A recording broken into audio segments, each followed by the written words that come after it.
Torkham border पर पाकिस्तान और अफगान जो सिक्योरिटी फोर्सेस हैं उनके दरमियान फायरिंग का तबादला हुआ है। दूसरा वाक़या कलअदम तहरीके तालिबान पाकिस्तान की तरफ से एक बहुत बड़ा दावा सामने आया और हमारे अपने क्या हालात हैं? हमारे हालात ये हैं कि हर एनकाउंटर में हमारा अपना जो लॉस ऑफ लाइफ होता है, यानी आप इसराइली डिफेंस फोर्सेस को कंपेयर कर लें ज़रा BLA, तो मेरा ख्याल है कि इसराइली डिफेंस फोर्सेस के मुकाबले में ये जो बलूचिस्तान लिबरेशन आर्मी है, ये तो एक बिल्कुल ही थर्ड रेटेड रैग अटैक किस्म की मिलिशिया होगी। लेकिन 25 अगस्त को और 26 अगस्त के दरमियान में उन्होंने एक ही हल्ले में पाकिस्तान की FC के ऊपर जो हमले उन्होंने किए, तो सिर्फ लसबेला में 40 जवानों को उन्होंने हलाक कर डाला। पाक आर्मी अब पूरी दुनिया में एक नंबर आर्मी है और हमारे पास अल्हम्दुलिल्लाह हर चीज़ मौजूद है। मुसलमान मुल्क आपस में लड़ रहे हैं।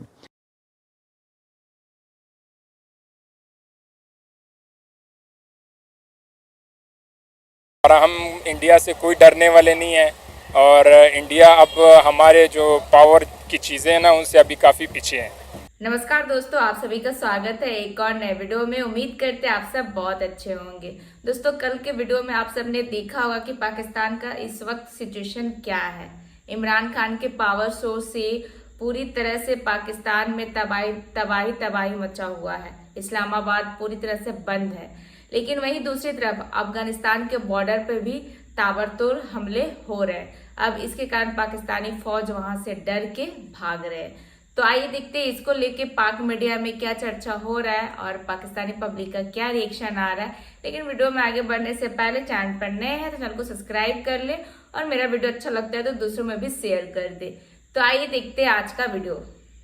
कलअदम तहरीके तालिबान पाकिस्तान के एक सीनियर कमांडर और उनके तर्जुमान ने आज ये दावा किया कि तकरीबन सुबह 4 बजे उन्होंने चतराल जो कि अब खैबर पख्तूनख्वा का एक ज़िला है और जो अफ़गानिस्तान का सूबा कुन्नड़, नूरिस्तान और बदख्शां है, उसके साथ उसकी सरहदें मिलती हैं।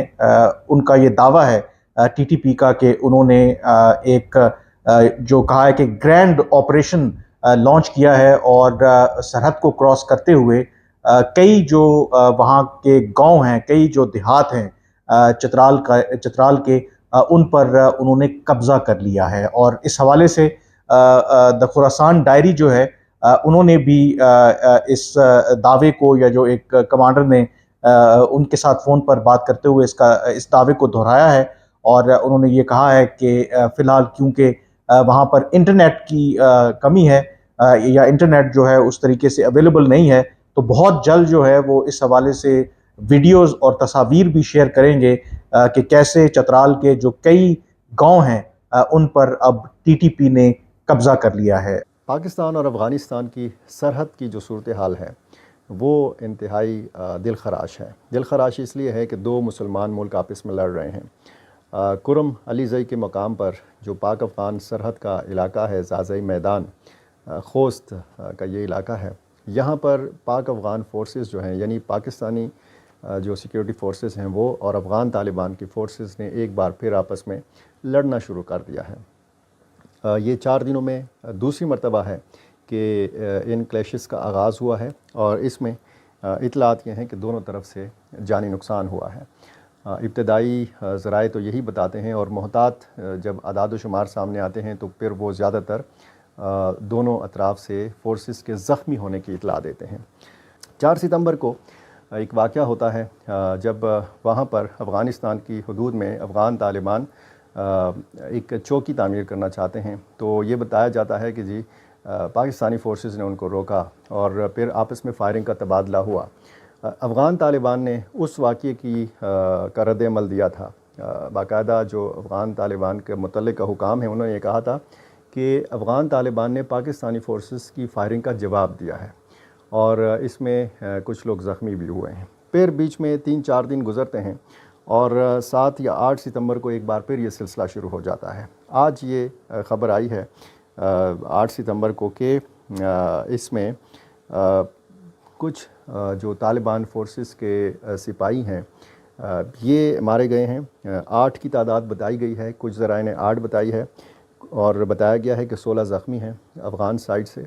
और ये भी बताया गया है कि एक अफसर समेत 5 पाकिस्तानी अहलकार जो हैं ये ज़ख्मी हुए हैं। अब इसमें اموات ہوئی ہیں، زیادہ اموات ہوئی ہیں یا نہیں ہوئیں، کوئی آفیشیل اس کی تصدیق ابھی تک سامنے نہیں آئی۔ آفیشیل تصدیق وہ ہوتی ہے کہ جب افغان حکومت کا کوئی ذمہ دار اس پہ بات کرے۔ آفیشیل تصدیق یہ ہوتی ہے کہ جب ISPR یا حکومت پاکستان یا پاک فوج کا جو شعبہ تعلقات عامہ ہے وہ اس بات کی تصدیق کرے، باقاعدہ اعداد و شمار بتائیں۔ تو افسوسناک صورتحال ہے، ایک بار پھر یہ سلسلہ شروع ہوا ہے اور آخری اطلاعات کے مطابق یہ فائرنگ کا سلسلہ پاکستانی فورسز اور طالبان فورسز کا مابین جاری رہا۔ بھاری ہتھیاروں کا استعمال کیا جا رہا ہے، اور پہلے 3-4 دن پہلے جو واقعہ ہوا تھا، جو جھڑپیں ہوئی تھی، اس میں پھر جو دونوں سرحد کے دونوں پار قبائل ہیں انہوں نے نقل مکانی کی تھی، انہوں نے محفوظ جگہ پر وہ منتقل ہو گئے تھے، اور یہی صورتحال آج بھی وہاں سے اطلاعات ایسی آ رہی ہیں۔ اب یہ اگر اتنی زیادہ اس میں اموات ہوئی ہیں تو ظاہر ہے کہ یہ ایک معمولی واقعہ نہیں ہے، اس سے پہلے بھی سرحدی فورسز کی آپس میں جھڑپیں ہوئی ہیں۔ ہی جائیں تو ذرا اس کو بھی غور میں رکھیے کہ اسرائیلی فوج جو ہے وہ ہماری طرح ایک کنسکرپٹڈ آرمی نہیں ہے جس میں لوگ نوکری پیشہ ہیں اور نوکری اور تنخواہ کے لیے جاب کرتے ہیں، بلکہ اسرائیلی آرمی کا میرا خیال ہے 90% سے زیادہ حصہ جو ہے وہ والنٹیئرز ہیں، وہ جو ایک نیسیسریلی طور پر ان کو مینڈیٹری ہیں ان کے لیے ملٹری سروس کرنا۔ اور اسرائیلی جو سولجر آفیسر وہاں پہ کھڑا ہے وہ ان میں ڈاکٹرز بھی ہیں، سرجنز بھی ہیں، فزیشینز بھی ہیں، اینستھیزیولوجسٹ بھی ہیں، IT ایکسپرٹس بھی ہیں، انجینئرز بھی ہیں، آرٹیفیشیل انجینئرنگ کے آرٹیفیشیل انٹیلیجنس کے ایکسپرٹس بھی ہیں، بزنس مین بھی ہیں، MBAs بھی ہیں، مارکیٹنگ کے لوگ بھی ہیں، فائنانس کے لوگ بھی ہیں، وہ اس قسم کی فوج ہے۔ تو آپ اس اندازہ لگا سکتے ہیں کہ یہ جو فوج ہے IDF اسرائیلی ڈیفنس فورسز، اس کی فائٹنگ کیپیبلٹی کے اندر کس قسم کی انٹیلیجنس جو ہے وہ پائی جاتی ہوگی۔ ہمارے اپنے کیا حالات ہیں؟ ہمارے حالات یہ ہیں کہ ہر انکاؤنٹر میں ہمارا اپنا جو لاس آف لائف ہوتا ہے، یعنی آپ اسرائیلی ڈیفنس فورسز کو کمپیئر کر لیں ذرا BLA، تو میرا خیال ہے کہ اسرائیلی ڈیفنس فورسز کے مقابلے میں یہ جو بلوچستان لبریشن آرمی ہے یہ تو ایک بالکل ہی تھرڈ ریٹڈ ریگ اٹیک قسم کی ملیشیا ہوگی۔ لیکن 25 اگست کو اور 26 اگست کے درمیان میں انہوں نے ایک ہی حملے میں پاکستان کی FC کے اوپر جو حملے انہوں نے کیے تو صرف لسبیلا میں 40 جوانوں کو انہوں نے ہلاک کر ڈالا، کچی میں مزید 10 جوانوں کو ہلاک کر ڈالا، اور مجھے پتہ چلا ہے کہ FC کا ایک کیمپ ہے جس کے 14 واچ ٹاورز کے اوپر انہوں نے حملہ کیا۔ سوال یہ پیدا ہوتا ہے کہ اگر ہم اتنی ہی کمپیٹنٹ قسم کی ایک آرگنائزیشن ہے جس میں لوگوں کو یہ یقین دلا دیا گیا ہے پاکستان کے معصوم لوگوں کو کہ ہم تو جا کے اسرائیلیز کو بھی ٹیک آن کر سکتے ہیں اور وہ دن رات ہمارے ہی غم میں مبتلا ہیں، ہم تو اپنے آپ کو اتنی بھی ہماری کمپیٹنس نہیں ہے، ہم نے تو اتنا بھی اپنے آپ کو آرگنائز نہیں کیا، ہماری تو انٹیلیجنس اس قسم کی بھی نہیں ہے کہ ہم BLA کے ایک ایکسپیکٹڈ اٹیک سے اپنے آپ کو محفوظ بنا سکیں۔ میں بہت ہی حیرت اور خوف سے یہ دیکھتا ہوں کہ پاکستان کی فوج کا کتنا زیادہ جانی نقصان ہو رہا ہے ایز کمپیئر ٹو TTP۔ اب اس کو کمپیئر کریں اسرائیلی ڈیفنس فورسز کو جن کا انٹیلیجنس نیٹ ورک جو ہے وہ ان کی حفاظت کرتا ہے، بیکاز وہ لاس آف لائف کو افورڈ ہی نہیں کرتے۔ میرے کہنے کا مطلب یہ ہے کہ ہم نے ایک ٹوٹل فکشن بنا رکھی ہے اپنی کیپیبلٹیز کے حوالے سے، اپنی امپورٹنس کے حوالے سے، اس امپورٹنس کے درمیان میں بار بار اسرائیل کو لے آتے ہیں اور پھر اس کے بعد اس کو یہاں پر پاکستان میں پولیٹیکلی ایکسپلائٹ کیا جاتا ہے، جیسا کہ گزشتہ 48 گھنٹوں سے ہم مسلسل دیکھ رہے ہیں کہ پہلے وہ سٹوری چھپائی گئی، پھر اخبارات میں اس کو ڈھنڈورا پیٹا گیا، پھر PMLN کے منسٹرز اس پہ شروع ہو گئے، پھر رانا ثناءاللہ صاحب آ گئے، اس سے پہلے مولانا فضل الرحمان اس کہانی میں کود گئے۔ تو یہ تھا آج کا ویڈیو آپ کو کیسا لگا کمنٹ کر کے ضرور بتایا اور اپنی رائے بھی دے۔ ویڈیو اچھا لگتا ہے تو لائک شیئر کر دے، چینل پر نئے ہیں تو چینل کو سبسکرائب کر لے اور بیل آئیکن بھی پریس کرے تاکہ لیٹسٹ ویڈیو کا نوٹیفیکیشن آپ کو سب سے پہلے ملے۔ تو پھر آپ سے ملتے ہیں اگلے ویڈیو میں، اپنا خیال رکھیں۔ جے ہند، جے بھارت۔